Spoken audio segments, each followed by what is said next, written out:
Welcome to Recipes at the Grateful Shed. It's been really cold here on the Mini Hall Road, and that's why I got my boggin on, but it kind of matches my apron. It looks good right here. We have a recipe for you that's old. And when I say old, I mean it's probably older than Woodrow. But I don't know.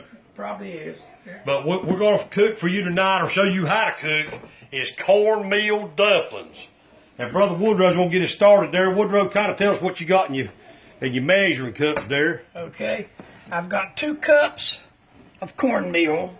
I prefer to use medium ground. Fine ground would fall apart too easy. And I've got a 1/4 cup of flour. Plain flour. All plain flour. All this is plain, no self-rising. Yep.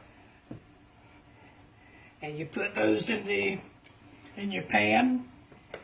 You add salt. Salt to taste. Maybe a teaspoonful of salt. And you can use all water, or you can use some of the pot liquor to stir it up with. Yeah, we're going to talk about that here in a minute. But you're going to mix it up. You just mix it up. You keep stirring it until you make it into a ball and keep it firm. Right. It's got to be firm. You can't pour much water in it at a time. You just got to do it slowly.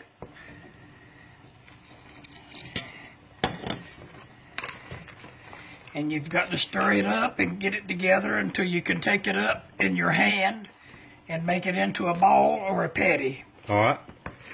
So that's the consistency of the water, and as you can see, Woodrow, did you ever get that DNA test took? You told me you were going. Yeah, me and my brother went it's been about 3 weeks ago. We went and we needed a DNA test to prove a few things. And when it came back, the pathologist, not the pathologist, some kind of gynecologist, he looked at us, he said, y'all are a perfect match. You've got the same genes. And my brother looked at him and said, yeah, I can wear them one day and he can wear them the other.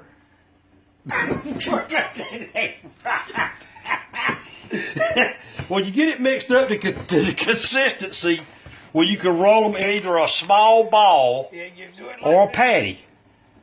If it's too thin, just put a little more cornmeal in it. Now, some people make it into a ball. Yeah, that's why Mom made them in small balls. Yeah.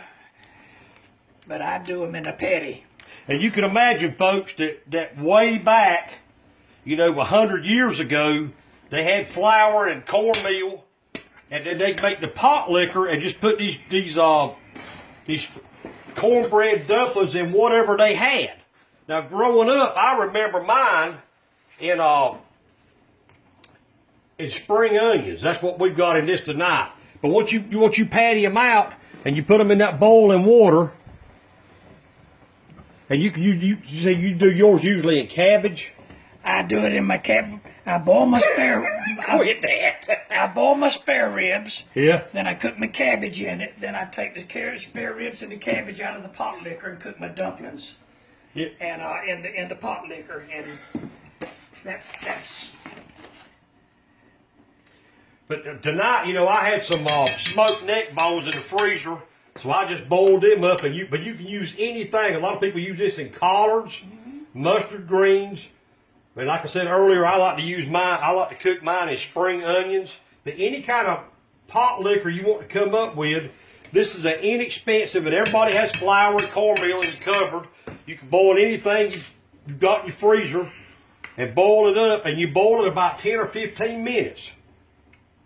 And that makes an inexpensive, old-timey cornmeal dumpling.